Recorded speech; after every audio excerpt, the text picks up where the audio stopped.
Hello एमर्स, आज हम लोग स्टार्ट करेंगे क्लास 10th साइंस का पहला चैप्टर। लेकिन उससे पहले हम लोग सबसे पहले स्टार्टिंग में देखेंगे कि साइंस क्या होता है, कितने पार्ट्स में डिवाइडेड है और कितने कितने तरीके से या कैसे कैसे इवोल्यूट हुआ है कोई भी चैप्टर। ठीक है, तो सबसे फर्स्ट काम हम देखेंगे साइंस का इंट्रोडक्शन।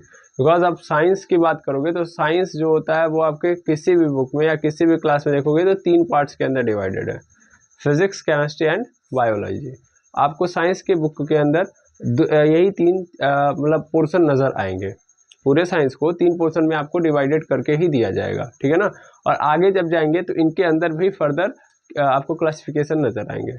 इन शुरुआत में समझते हैं हम लोग कि साइंस में मतलब साइंस क्या होता है, फिर उसके बाद फिजिक्स क्या होता है, केमिस्ट्री क्या होता है, बायोलॉजी क्या होता है।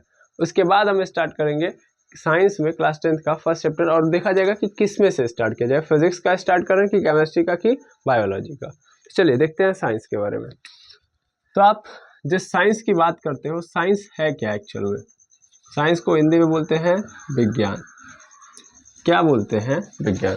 क्या मतलब है साइंस का है? तो एक्चुअल में साइंस का मतलब है कहाँ से आया है, और साइंस का विज्ञान का मतलब क्या है, इसको समझो।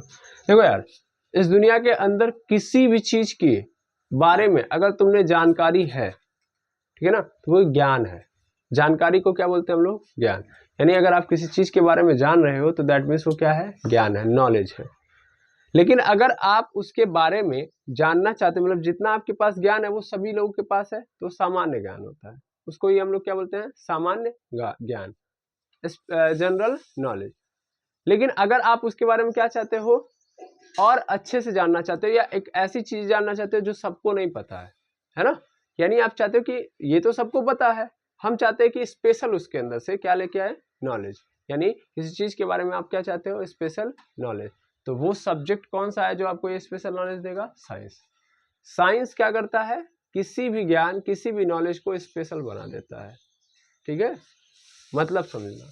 तुम यार सबको हम सबको पता है, एक नॉर्मल पर्सन को ही पता होगा, जो पढ़ा होगा उसको, नहीं पढ़ा होगा उसको, छोटे बच्चों को ही पता होगा कि जब एक फैन चलता है तो क्या है? वो फैन है, उससे क्या मिलती है?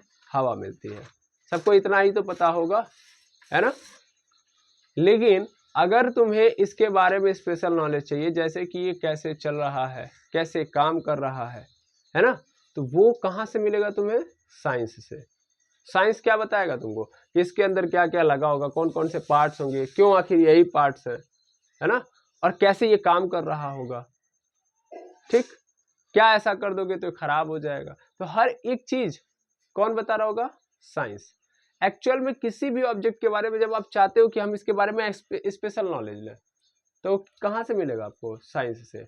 कुल मिला के मैं ये कहना चाहता हूँ कि इस दुनिया के अंदर कोई भी चीज है, कोई भी चीज, उसके बारे में अगर आप क्या जानना चाहते हो, स्पेशली जानना चाहते हो, अच्छे तरीके से जानना चाहते हो, तो उसका कारण कौन बनेगा? साइंस। साइंस ही वो सब्जेक्ट है जो आपको किसी भी चीज के बारे में जानकारी प्रोवाइड करता है। ठीक है, क्लियर बात? अच्छा सर, तो इसका मतलब मैं किसी भी चीज में, तो सामाजिक विज्ञान में जाता हूँ तो सर समाज के बारे में जानता हूँ, तो वहां पे सर सामाजिक लिख गया। यार मैं कह रहा हूँ ना कि जितने भी सब्जेक्ट हैं वो सब कहीं ना कहीं किससे कनेक्टेड हैं? साइंस से। Every subject is a science. Sir math भी क्या है? साइंस है, बिल्कुल। Math is the language of science.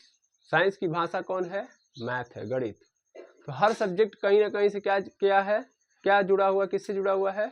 Science से। क्योंकि आप हर जगह जाके क्या ले रहे हो? जानकारी ले रहे हो, और जानकारी देने का काम किसके पास है? विज्ञान के पास, साइंस के पास। तो हर सब्जेक्ट किससे कनेक्टेड है? विज्ञान से। तो कुल मिला कहना क्या चाहते हैं? मैं कहना ये चाहता हूँ कि आप अगर किसी भी चीज़ के बारे में या किसी भी तरीके का विशेष ज्ञान या ज्ञान प्राप्त करना चाहते हैं, जानकारी प्राप्त करना चाहते हैं, तो कौन देगा? वो साइंस देगा। सोचिए इतना बेहतरीन सब्जेक्ट कौन है? साइंस। तो अगर आपने साइंस पढ़ डाला तो आपका लाइफ क्या हो गया? रिंगा लाल। ठीक है, अब आते हैं, देखते हैं साइंस को और अच्छे से। यार नॉर्मल भाषा में हिंदी वाले तो आराम से समझ लेंगे, अगर इसको तोड़ा जाए तो क्या होगा? वी प्लस ज्ञान, यही तो होगा, वी प्लस ज्ञान। अब वी का मतलब क्या होता है? विशेष। विशेष। अज्ञान मतलब ज्ञान ही होता है, जानकारी होता है, ज्ञान या जानकारी, है ना। यानी ये एक ऐसा सब्जेक्ट है जो आपको क्या प्रोवाइड कराएगा, विशेष ज्ञान। साइंस किससे लिया गया है, तो एक बात याद रखिएगा, साइंस एक लैटिन वर्ड साइंटिया से लिया गया है। क्या लिया गया है, साइंटिया से, साइंटिया, मैं ऐसे लिख दे रहा हूँ, साइंटिया से। साइंटिया, साइंसिया बोलते हैं कई लोग, साइंसिया, ध्यान देंगे, साइंटिया में बोल रहा हूँ तो कई लोग इसको साइंसिया बोलते हैं, साइंसिया, ठीक है ना। तो साइंसिया से साइंस बना हुआ है। जो आप साइंस बोलते हो क्यों बोलते हो, क्योंकि इसका इवोल्यूट किस शब्द से हुआ है, किससे ये निकल के आया है, साइंसिया से या साइंटिया से, ठीक है ना। वैसे आप क्या बोलोगे, साइंसिया, तो साइंसिया से क्या बना है, साइंस। ये क्या है, ये एक लैटिन वर्ड है। सर ये लैटिन वर्ड क्या होता है, अभी आप जाके देखोगे तो दो तरीके की आपको नजर आएंगी लैंग्वेजेस। वो दो लैंग्वेज कौन सी हैं, वो दो लैंग्वेज हैं आपके सामने, एक होगा लैटिन और एक होगा ग्रीक। सर कहाँ है सर, उस समय इंग्लिश नहीं थी क्या, या इंग्लिश थी, बहुत सारी सर, 50,000 तो लैंग्वेज है इस दुनिया में, भाषाओं की कमी है नहीं, हर देश में अलग अलग भाषाएं हैं, और एक देश के अंदर कम से कम कुछ नहीं होंगी तो 220 तो भाषाएं होंगी। तो फिर सर यही पूरे साइंस के अंदर आप जब देखोगे ना, तो लैटिन और ग्रीक दो ही लैंग्वेज नजर आएंगी आपको। ये लैंग्वेज है, ये क्या है, लैंग्वेज है। मैथ के अंदर या फिजिक्स के साइंस के अंदर देखोगे, मैथ और साइंस के अंदर देखोगे तो ग्रीक लेटर्स भी आते हैं, ग्रीक अल्फाबेट आते हैं, जैसे थीटा आता है, अल्फा आएगा, बीटा आएगा, गामा आएगा, ये सब क्या है, ग्रीक वर्ड्स हैं। समझ पा रहे हो। तो आखिर क्यों इनको लिया गया, इसका कारण मैं बता रहा हूँ। इनको हम लोग बोलते हैं डेड लैंग्वेज। क्या बोलते हैं, dead language. Dead language, dead language का मतलब मर गई सर, मतलब इसका कारण क्या है बता रहा हूँ, समझो। मतलब कि डेड लैंग्वेज इसलिए इनको बोलते हैं क्योंकि एक ऐसी लैंग्वेज है जिसके अंदर एक शब्द का एक स्पेसिफिक अर्थ होता है, एक शब्द का एक स्पेसिफिक अर्थ होता है। कैसे, जैसे मान लो मैंने लिख दिया इंग्लिश में गुड, क्या लिख दिया, गुड, तो गुड मतलब क्या होता है, अच्छा होता है। अच्छा, बस केवल गुड माने अच्छा होता है। सर इसी गुड को हम प्रयोग कर लेंगे जब कोई सामान लेंगे, यानी माल है कि नहीं है, माल हो गया, सामान हो गया, तो उसके लिए भी क्या प्रयोग करते हैं, गुड, है कि नहीं है। अरे भाई आप देखोगे तो जीएसटी का फुल फॉर्म आप सबको पता होगा, तो जीएसटी का फुल फॉर्म होता क्या है, गुड सर्विस टैक्स, तो उसमें गुड आया कि नहीं है। और गुड का मतलब यहाँ पे क्या हो गया, सामान के लिए सर्विस टैक्स दिया जा रहा है, जबकि गुड मतलब हम क्या जानते हैं, अच्छा। तो प्रॉब्लम क्या है इंग्लिश में, इंग्लिश में प्रॉब्लम ये रही कि एक शब्द के कितने अर्थ हो सकते हैं, कई सारे हो सकते हैं। लेकिन इन दोनों लैंग्वेज की खासी बात, अच्छी खासी बात क्या रही कि इनका एक सिंगल अर्थ होता है समझ में। यानी साइंसिया है तो साइंसिया का एक अर्थ होगा, जो भी ये बोलेंगे उसका कितना अर्थ, एक अर्थ, कई सारे अर्थ नहीं। आई होप समझ में आ गया होगा। इसीलिए इनको लिया जाता है ताकि कंफ्यूजन ना रहे, है ना। अब मान लीजिए आप क्या कर रहे हैं, लैटिन या ग्रीक नहीं ले रहे हैं, इंग्लिश ले रहे हैं, तो मान लीजिए एक बार आपने फिजिक्स के अंदर ले लिया कि साइंसिया से लिया गया है साइंस, और साइंसिया का मतलब देखो होता है टू नो। क्या होता है, टू नो। टू नो मतलब क्या होता है, जानना। अब मान लो अगर ये इंग्लिश वाला होता तो एक मतलब एक और अर्थ होता, खाली जानना ही थोड़ी ना होता। मान लो टू नो का अर्थ या साइंसिया का अर्थ एक और हो जाता, जैसे हो जाता कहना, हो सकता था, हो जाता सुनना, कुछ हो सकता था, है ना, या कुछ और चेंज हो जाता, चेंज होके कुछ आता। तो अब आप क्या करते हैं, आप कंफ्यूज हो जाते कि नहीं हो जाते, जानना समझे लेकिन इसका मतलब तो ये भी होता है, इसका मतलब ये भी होता है, तो अर्थ चेंज हो जाता, अर्थ चेंज हो जाता तो पूरा पूरा कहानी भी क्या हो जाती है, चेंज। इसीलिए हम लोग क्या करते हैं साइंस के अंदर किस लैंग्वेज का यूज करते हैं, लैटिन एंड ग्रीक, क्योंकि एक ऐसी लैंग्वेजेस हैं डेड लैंग्वेज, इनका एक ही अर्थ होता है, ठीक है ना। तो मैं क्या लिख सकता हूँ, डेड लैंग्वेज क्यों है, because they have, sorry, it has only single meaning, simple लिखवा लिया, सिंगल मीनिंग, तो इनके पास क्या है, सिंगल मीनिंग है, ठीक है, क्लियर। चलो और देखो मैंने यहाँ पे क्या बताया, अब चलो यहाँ पे ध्यान से देखो। साइंस जो शब्द है वो साइंसिया से लिया गया, और साइंसिया का अर्थ क्या होता है, टू नो। टू नो मतलब जानना, यानी जानना, यानी किसी भी चीज के बारे में तुम्हारे मन में क्यूरोसिटी हुई, इच्छा हुई जानने की, तो इसका मतलब कौन वो बताएगा, साइंस। साइंस ही वो सब्जेक्ट है जो आपको जानकारी प्रोवाइड कराएगा, ठीक है, हाँ या ना। बिल्कुल सर, इस दुनिया के बारे में कहीं भी आपको जानकारी लेनी है, किसी भी चीज के बारे में जानकारी लेनी है, तो सब्जेक्ट कौन सा चुनना पड़ेगा आपको, साइंस। तो science is a very beautiful subject. ठीक है, बहुत सुंदर सब्जेक्ट है, अति सुंदर सब्जेक्ट है, जो आपको क्या करेगा, जानकारियां देगा हर चीज के बारे में। अब मैं अगर साइंस की बात करूं तो साइंस भी है जो वो 3 पार्ट्स में डिवाइडेड है। कितने पार्ट्स में डिवाइडेड है? 3। एक है फिजिक्स, फिजिक्स को हिंदी में बोलते हैं भौतिक विज्ञान, भौतिक विज्ञान। फिर आता है केमिस्ट्री, इसको बोलते हैं रसायन विज्ञान। और एक है बायोलॉजी, इसको बोलते हैं जीव विज्ञान। है तो सब विज्ञान ही, सबका सब क्या है, विज्ञान। लेकिन ये कितने प्रकार में है? 3 प्रकार में, फिजिक्स, केमिस्ट्री, बायोलॉजी। पर ऐसा क्यों सर, 3 पार्ट्स में क्यों डिवाइडेड है? क्या अलग अलग मीनिंग है? नहीं, आप जानना चाहते हो ना, तो आप जानने की कैटेगरी अलग अलग हो सकती है ना, है कि नहीं है? आप कभी पंखे के बारे में सोच रहे हो, तो कभी किसके बारे में, ईंट के बारे में सोच रहे हो, तो कभी कुत्ते के बारे में सोच रहे हो, है ना? तो वैरायटी है ना, आप जानकारी लेना चाहते हो लेकिन अलग अलग तरीके की जानकारी लेना चाहते हो। तो साइंस ने इस चीज को क्या किया, देखा कि यार हमको जानकारी प्रोवाइड करनी है और सबका कवर क्षेत्र क्या है, अलग अलग है। तो एक काम करता हूँ, पूरे साइंस को अगर इजी करना है तो क्या करूंगा, क्या करूंगा, बांट देता हूं ना भाई। बांट दोगे तो आसान हो जाएगा, तब आराम से जानकारी प्राप्त कर सकते हो। अब पंखे की जानकारी लेनी है तो एक ही सब्जेक्ट के अंदर लेंगे, और ईंट की भी उसी के सब्जेक्ट के अंदर, और कुत्ते की भी एक ही सब्जेक्ट के अंदर, तो पूरा वो सब्जेक्ट लेंदी हो जाएगा, नहीं हो जाएगा, है ना भाई? एक आपके क्लास के अंदर कई सारे सब्जेक्ट क्यों बनाए गए हैं? यही तो कारण है, ताकि अलग अलग सब्जेक्ट रहेंगे तो आपको ये पता रहेगा कि हमको इस सब्जेक्ट से ये जानकारी मिल रही है, इस सब्जेक्ट से ये जानकारी मिल रही है। एक सब्जेक्ट होता, उसी में सब भर देता तो आप कुछ जानकारी ले पाते नहीं। तो उसी तरीके से क्लासिफिकेशन इसीलिए किया जाता है ताकि चीजों को हम लोग क्या कर सके, आसान कर सके। इसीलिए साइंस को कितने पार्ट्स के अंदर डिवाइड कर दिया गया, 3 पार्ट्स के अंदर, फिजिक्स, केमिस्ट्री, बायोलॉजी। और सबका जो है जानकारी का अलग अलग क्षेत्र है। फिजिक्स किसी और विषय में जानकारी दे रहा होगा, केमिस्ट्री किसी और विषय में जानकारी, बायोलॉजी किसी और विषय में जानकारी, जानकारी तीनों दे रहे होंगे। ठीक है, जानकारी देना ही तो साइंस है, जानना ही तो साइंस है। यानी तीनों से आप कुछ ना कुछ जान रहे होंगे, लेकिन तीनों का अलग अलग मतलब होगा। अब जैसे फिजिक्स क्या है, चलो देखो, तो फिजिक्स किसके बारे में जानकारी देगा, तो फिजिक्स जानकारी देगा आपको उन चीजों के बारे में जिनको आप देख सकते हो।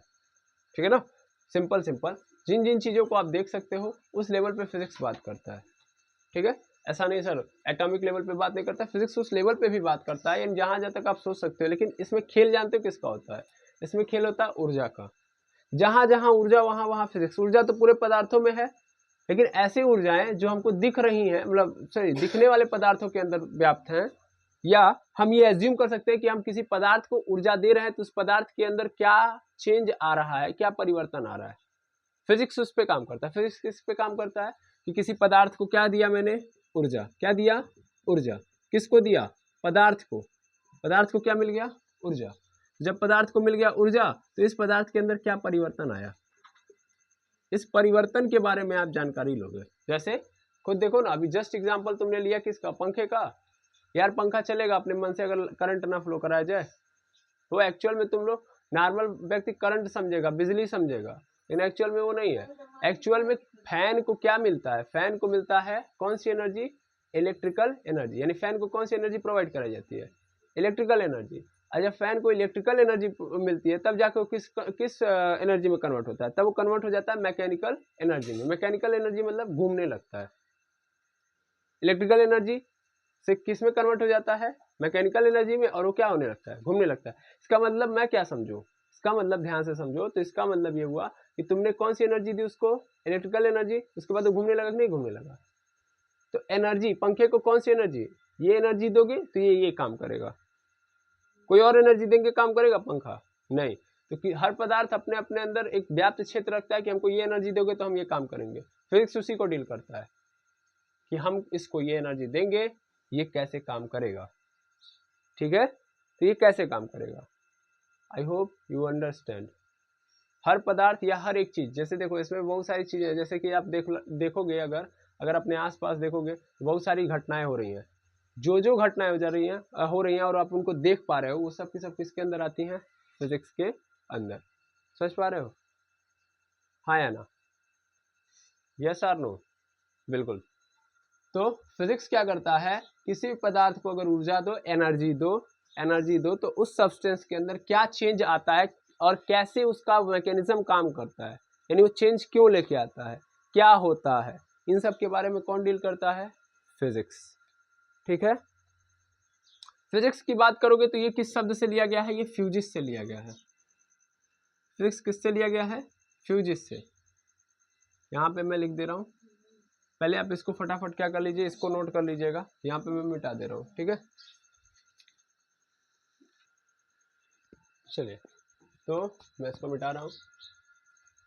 तो मैंने बोला कि जो फिजिक्स होता है वो फ्यूजिस शब्द से लिया गया है, फ्यूजिस से। और फ्यूजिस का अर्थ क्या होता है, ध्यान से समझेंगे, वो होता है नेचर।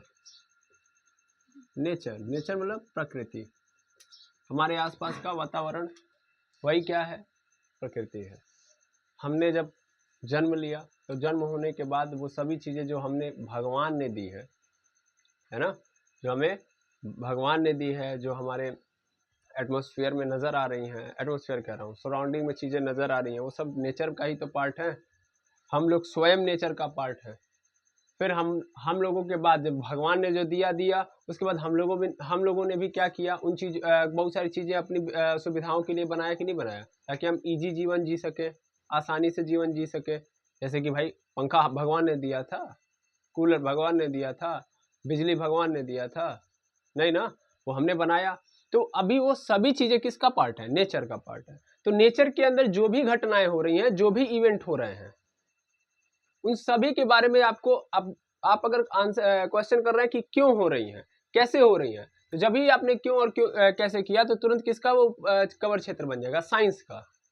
और साइंस में किसका बन जाएगा? फिजिक्स का। अगर साइंस का मतलब ज्ञान लेना होता है, मैं जस्ट बता दे रहा हूँ, ये तभी मिलेगा जब तुम्हारे मन में ये क्वेश्चन आएगा क्यों और कैसे। इसका मतलब तुम्हें क्या चाहिए? अब विशेष ज्ञान की जरूरत है। किस ज्ञान की जरूरत है? विशेष ज्ञान। और अगर तुम्हें विशेष ज्ञान चाहिए तो क्यों और कैसे कहोगे तुम, और क्यों और कैसे करोगे तो आंसर कौन देने आएगा? साइंस। और अगर ये नेचर से रिलेटेड है तो साइंस के अंदर भी कौन?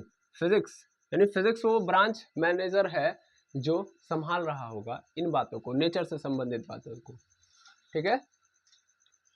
नेचर के अंदर जो भी घटनाएं हो रही हैं, चाहे कोई भी घटना हो रही है, इसका कारण मात्र एक होता है, वो होता है ऊर्जा। ऊर्जा मिलेगी तभी घटना होगी।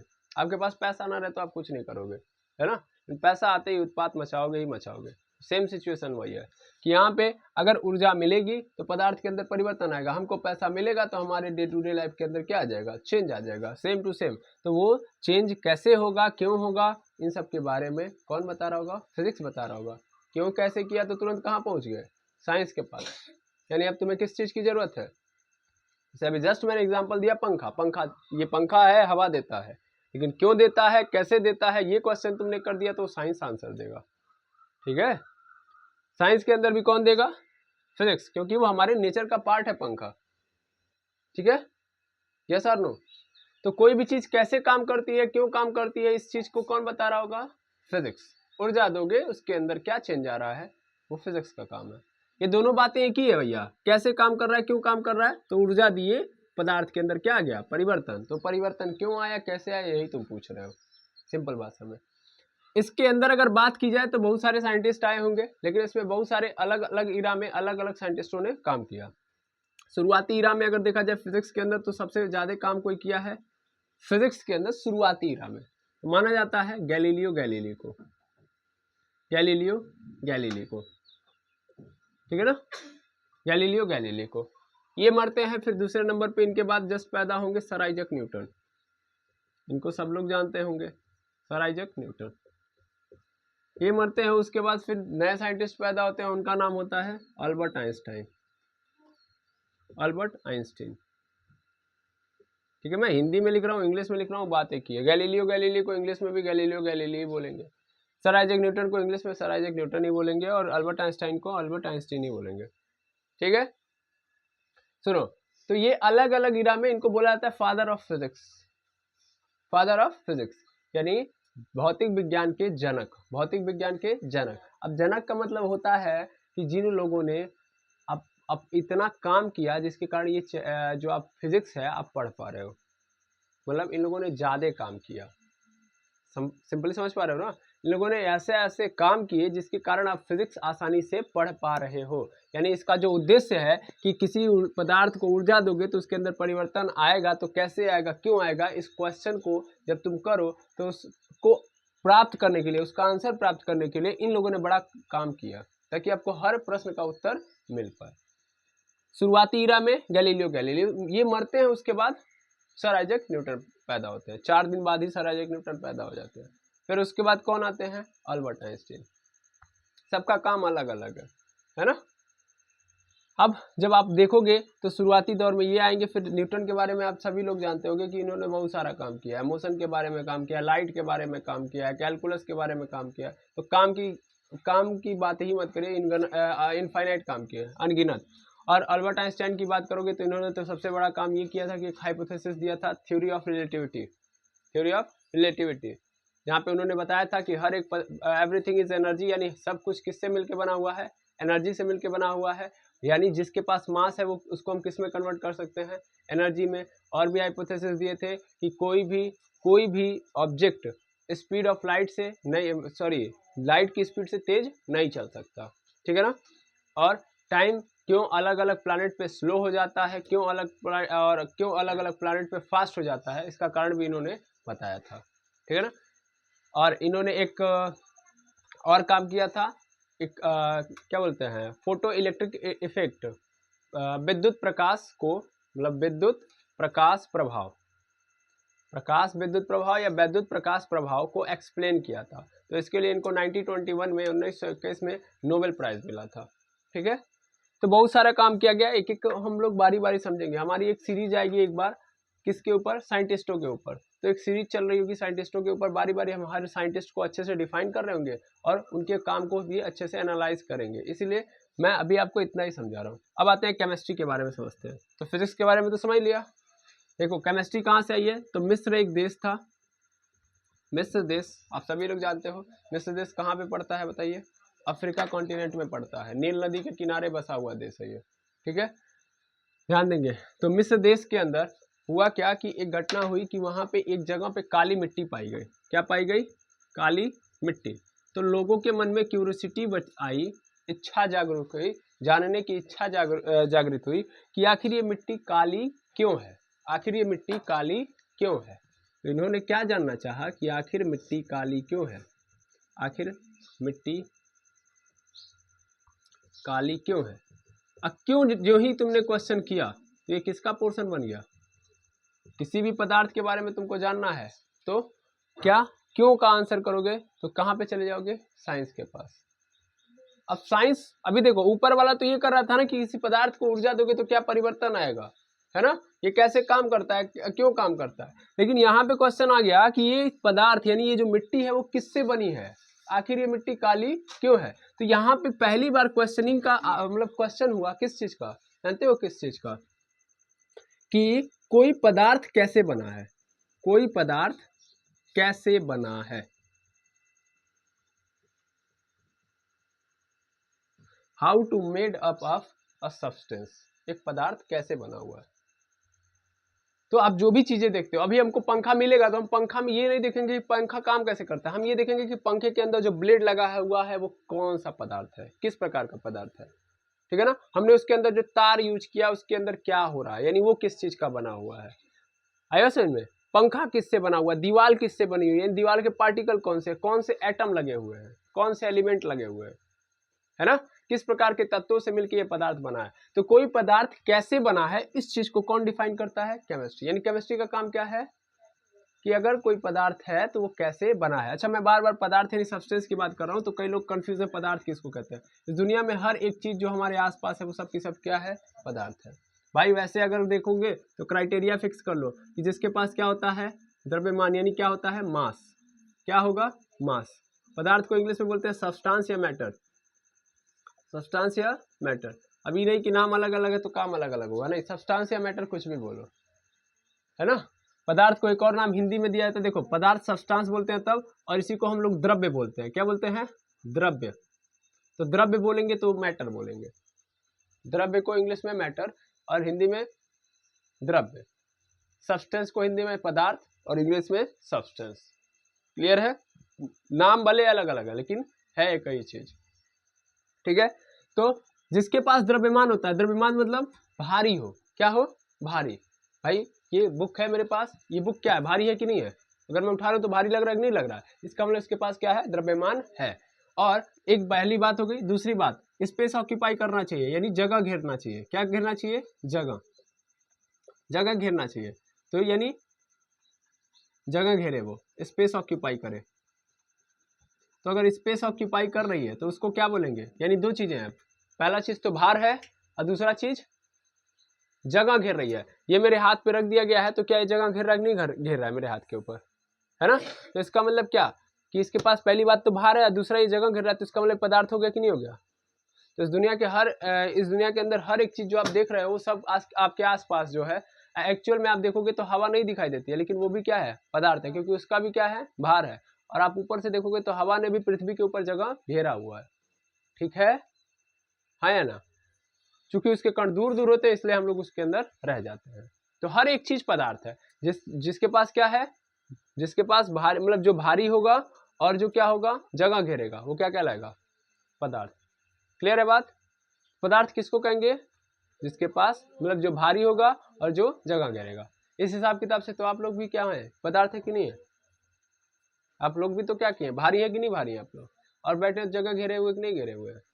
इसका मतलब आप लोग भी क्या है, पदार्थ है। इस आधार पर पदार्थों की बात की जाए तो पदार्थ दो प्रकार के होते हैं, एक होता है सजीव पदार्थ और एक होता है निर्जीव पदार्थ। यानी जो पदार्थ अपने मन से मूव कर सकता है, अपने मन से जहां मन करे इधर उधर आ सकता है, जो पदार्थ ग्रो कर सकता है, जिसको जीने के लिए मतलब जिसको रहने के लिए खाना चाहिए, पानी चाहिए, उसको हम लोग बोलेंगे सजीव पदार्थ, लिविंग सब्सटेंस या लिविंग थिंग्स। लिविंग सब्सटेंस बोलो या लिविंग थिंग्स बोलो। और कुछ ऐसा पदार्थ या हर एक पदार्थ जो मूव नहीं कर सकता खुद से, यानी एक जगह दूसरी जगह जाना है तो वो अपने आप नहीं जा सकता। जैसे आप जिस पे बैठे हो, कुर्सी जो है आपकी, वो उस पे आप जा सकते हो कहीं, मतलब सॉरी वो कहीं जा सकता है अपने आप, ये टेबल जा सकता है कहीं पे, ये बोर्ड अपने आप जा सकता है कहीं पे नहीं। तो ये क्या हो गया, निर्जीव पदार्थ। क्या कहलाएगा ये, निर्जीव पदार्थ, नॉन लिविंग सब्सटेंस। क्लियर है बात। तो पदार्थ इस आधार पे भी दो प्रकार के होते हैं। आई होप ये बात आपको क्लियर हो गई होगी।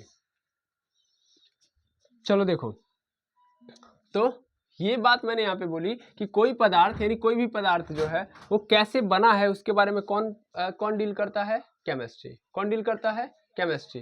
केमिस्ट्री जो है किससे बना हुआ है, तो कीमिया शब्द से।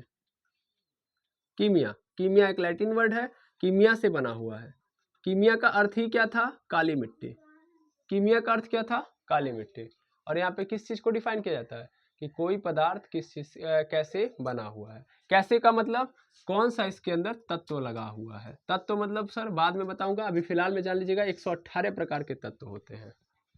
कितने प्रकार के, 118 प्रकार के तत्व होते हैं। इनको हम लोग देखते हैं आवर्त सारणी के अंदर, पीरियोडिक टेबल के अंदर।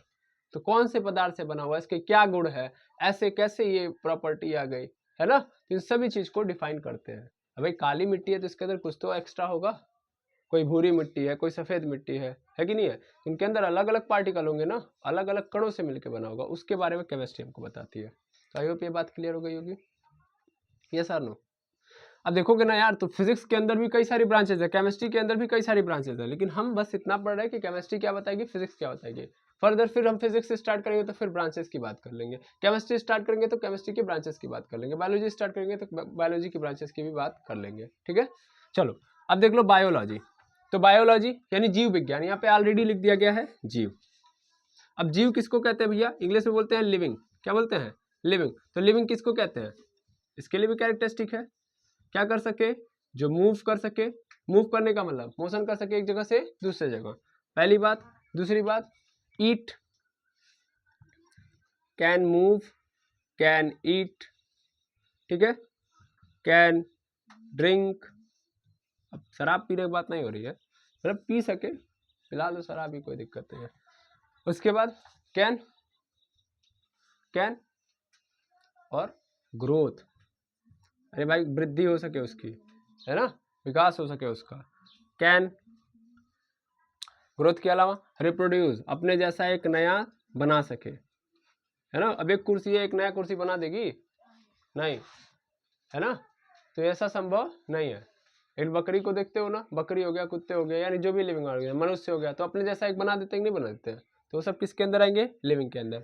जो खुद से चल सकते हैं, खाना खा सकते हैं, पानी पी सकते हैं, बढ़ सकते हैं, वृद्धि कर सकते हैं, अपनी रिप्रोड्यूस कर सकते हैं, तो सब के सब क्या है? उन्हीं को हम लोग क्या बोलेंगे? लिविंग। अब इस चीज़ को तुम लोग देखो कौन कौन ऐसा कर सकता है। तो मनुष्य कर सकते हैं, जानवर कर सकते हैं, पक्षियाँ कर सकती हैं, मछलियाँ कर सकती है, तो सब किसके अंदर आएंगे? लिविंग के। कुर्सी नहीं कर सकती, घर नहीं कर सकता, है ना। ये सब क्या नहीं होंगे? हमारे लिविंग के अंदर नहीं आएंगे। अब भाई घर, एक डबल घर बना सकता है, घर फिर से बड़ा हो सकता है क्या अपने आप से? घर एक जगह से दूसरी जगह हो सकता है, जा सकता है? नहीं। तो इसलिए क्या हो जाएंगे? लिविंग के अंदर आएंगे, ठीक है। अच्छा, एक चीज़ मैंने केमिस्ट्री के अंदर बताई नहीं, केमिस्ट्री के फादर कौन है? तो फादर ऑफ केमिस्ट्री जिन्होंने बड़ा काम किया था, तो उनका नाम था एंटोनी डी लॉरेंट लेवेशियर, ठीक है ना। एंटोनी डी लॉरेंट लेवेशियर, मैं हिंदी में भी लिख दे रहा हूँ, एंटोनी डी लॉरेंट लेवेशियर, ठीक है, लेवेशियर। बायोलॉजी के अंदर देख लो। अच्छा, इन्होंने काम क्या किया था? तो कोई आपसे पूछ देगा तो बता दीजिएगा, ठीक है। बहुत सारा काम किया था इन्होंने। जैसे इन्होंने ये बताया था कि किसी भी पदार्थ का जो द्रव्यमान होता है वो कभी भी नष्ट नहीं किया जा सकता, जिसकी बात की है वो, ठीक है ना। द्रव्यमान कभी भी नष्ट नहीं किया जा सकता। एक पदार्थ का द्रव्यमान हर स्थिति में क्या रहता है? संरक्षित रहता है, कंजर्व रहता है, चेंज नहीं किया जा सकता। हाइड्रोजन के बारे में बताया, ऑक्सीजन के बारे में बताया, एसिड के बारे में योगदान था उनका, है ना। एसिड वगैरह के बारे में भी बताया था, है। तो बहुत सारा काम किया हुआ है। अब काम की बात करोगे तो बहुत सारे काम आपको नजर आएंगे। फिलहाल में देखो बायोलॉजी जो जीवों के बारे में, बायोलॉजी का काम ही क्या कर दिया साइंस ने? बड़ा इजी कर दिया। बेटा तुम जाओ, जितना भी केवल और केवल काम तुम्हारा होगा कि लिविंग के बारे में जहां भी आएगा मैं तुम्हारे पास भेज दूंगा, तुम उसको समझा देना। तो लिविंग से संबंधित यानी मनुष्यों से, जीवों से संबंधित जब भी हम क्वेश्चन पूछेंगे तो किसके कौन हमको आंसर देने के लिए आएगा? बायोलॉजी, ठीक है ना। तो जीव विज्ञान में ही हमको आंसर मिलेगा। अच्छा, जीव विज्ञान में अगर ये देखा जाए कि ये इतने लोगों को लिविंग बोला जाता है, तो इस आधार पे हम देखेंगे तो केवल और केवल एनिमल नजर आएंगे, मनुष्य नजर आएंगे, मतलब ये लोग नजर आएंगे। लेकिन क्या पेड़ इसके अंदर आएंगे? देखो, शुरुआती दौर में पेड़ नहीं रखा गया था, क्योंकि पेड़ की प्रॉब्लम क्या है? पेड़ एक ही जगह पे रहता है, क्या एक जगह से दूसरी जगह जा सकता है? अभी मैंने क्या लिखा है सबसे ऊपर? कैन मूव, मोशन कर सकता है, या एक जगह से दूसरी जगह जा सकता है, खाना खा सकता है, पानी पी सकता है, बढ़ सकता है, रिप्रोड्यूस कर सकता है। देखो पेड़ के अंदर ये सब प्रॉपर्टी है। खाना खाता है, फोटोसिंथेसिस प्रोसेस करता है कि नहीं करता है? तो खाना खाता है, पानी पीता है। भाई पानी देते हो कि नहीं देते हो तुम? पानी लेता है। क्या पेड़ छोटे से बड़ा होता है कि नहीं होता है? फिर अब एक पेड़ से दूसरा पेड़ जन्म लेता है कि नहीं लेता है? रिप्रोड्यूस भी करता है, लेकिन प्रॉब्लम क्या है कि मूव नहीं कर सकता। तो इसी कारण शुरुआत में इसको कहाँ नहीं रखा गया था? लिविंग के अंदर नहीं रखा गया था। समझ में आ रहा है? शुरुआत में केवल और केवल एनिमल को रखा गया था। तो इसीलिए बायोलॉजी जो सिंपल केवल और केवल किसके बारे में पढ़ा रही थी? लिविंग में, और लिविंग के अंदर ट्रीज को नहीं रखा गया था। अच्छा, बायोलॉजी की भी बात कर लो तो बायोलॉजी दो शब्दों से मिलकर बनी है, BIOS and logos. BIOS and logos. BIOS का मतलब क्या होता है? लिविंग। बायोस का मतलब लिविंग, और लोगोस का मतलब स्टडी, यानी स्टडी ऑफ लिविंग। ऐसे उल्टा कर दिया, स्टडी ऑफ लिविंग। यानी अगर आप क्या कर रहे हो? जीवों का अध्ययन कर रहे हो, तो उसी को हम लोग क्या बोलेंगे? जीव विज्ञान, ठीक है ना। जीवों का अध्ययन इसमें किया जाता है, जो भी लिविंग है। लिविंग का मतलब यहाँ पे कैरेक्टर मैंने डाल दिया। शुरुआत में किसको नहीं डाला गया? पेड़ों को नहीं डाला गया। लेकिन बाद में एक साइंटिस्ट जिनका नाम क्या था? श्री जगदीश चंद्र बसु, सॉरी डॉक्टर जगदीश चंद्र बसु, श्री डॉक्टर जगदीश चंद्र बसु। डॉक्टर जगदीश चंद्र बसु ने एक मशीन की खोज की जिसका नाम था क्रिस्कोग्राफ। उस क्रिस्कोग्राफ मशीन से हम क्या कर सकते थे? पेड़ों के अंदर होने वाले मूवमेंट को देख सकते थे। पेड़ भी क्या करता है? मूव करता है, लेकिन एक ही जगह पे रह के। आप कभी कभी सीआईडी जाके देखोगे ना, सीआईडी में एक एपिसोड इस पे, सीआईडी पे इस पे कम से कम एक दो एपिसोड तो कम से कम हमने देखे ही है। तो एक दो एपिसोड आपको नजर आएंगे ऐसे, जहाँ पे आप देखोगे कि उन्होंने केस किसके थ्रू सॉल्व किया है? पेड़ों की मदद से। पेड़ आइडेंटिफाई करता है, जब देखता है कि ये क्या है? क्रिमिनल है, और उस समय पेड़ मौजूद था जब क्राइम हुआ था, तो पेड़ ऑब्जर्व किए रहता है और क्या करता है? जब क्रिमिनल उसके सामने आता है तो उसके अंदर हल्का सा क्या होता है? मूवमेंट होता है, जिससे 100% श्योर हो जाता है कि पेड़ों के अंदर क्या होती है? जान होती है। नॉर्मल लिविंग का मतलब क्या? जिसके अंदर जान होती है ना। और जान किसके किसके पास होती है, तो क्या क्या कैरेक्टर है जान होने का, तो ये डाल दिया मैंने कैरेक्टर। ठीक है, आई होप ये क्लियर हो गया होगा।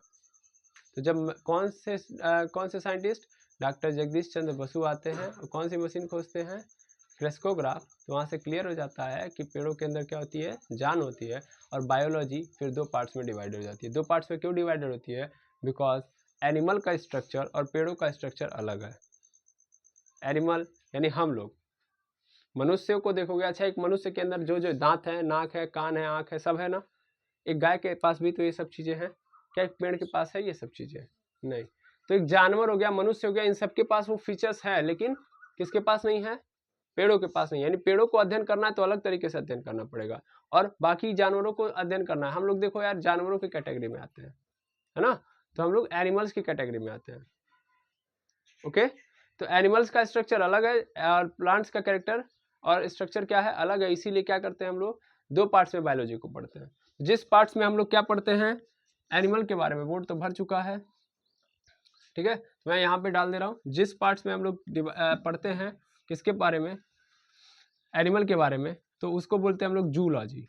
क्या बोलते हैं, जूलॉजी। और जहाँ पे हम लोग पढ़ते हैं प्लांट्स के बारे में, उसको बोलते हैं बॉटनी। बॉटनी। बायोलॉजी के फादर की बात करोगे तो बायोलॉजी के फादर है कौन, एरिस्टोटल। एरिस्टोटल, इंग्लिश में इनको एरिस्टोटल बोलते हैं, हिंदी में बोलते हैं अरस्तु, द अरस्तु। बड़ा योगदान रहा है, और शुरुआत में इन्होंने बायोलॉजी के अंदर बड़ा काम किया था अरस्तु साहब ने, ठीक है ना। जूलॉजी में हम किसका अध्ययन करते हैं, एनिमल। एनिमल में हम स्वयं आते हैं, और बॉटनी में हम लोग किसका अध्ययन करते हैं, प्लांट। जूलॉजी को देखोगे तो हिंदी में इसको बोलते हैं जंतु विज्ञान। क्या बोलते हैं, जंतु विज्ञान। और बॉटनी को बोलोगे तो क्या बोलते हैं इसको, वनस्पति विज्ञान। वनस्पति विज्ञान या पादप विज्ञान, ठीक है ना, वनस्पति विज्ञान या पादप विज्ञान।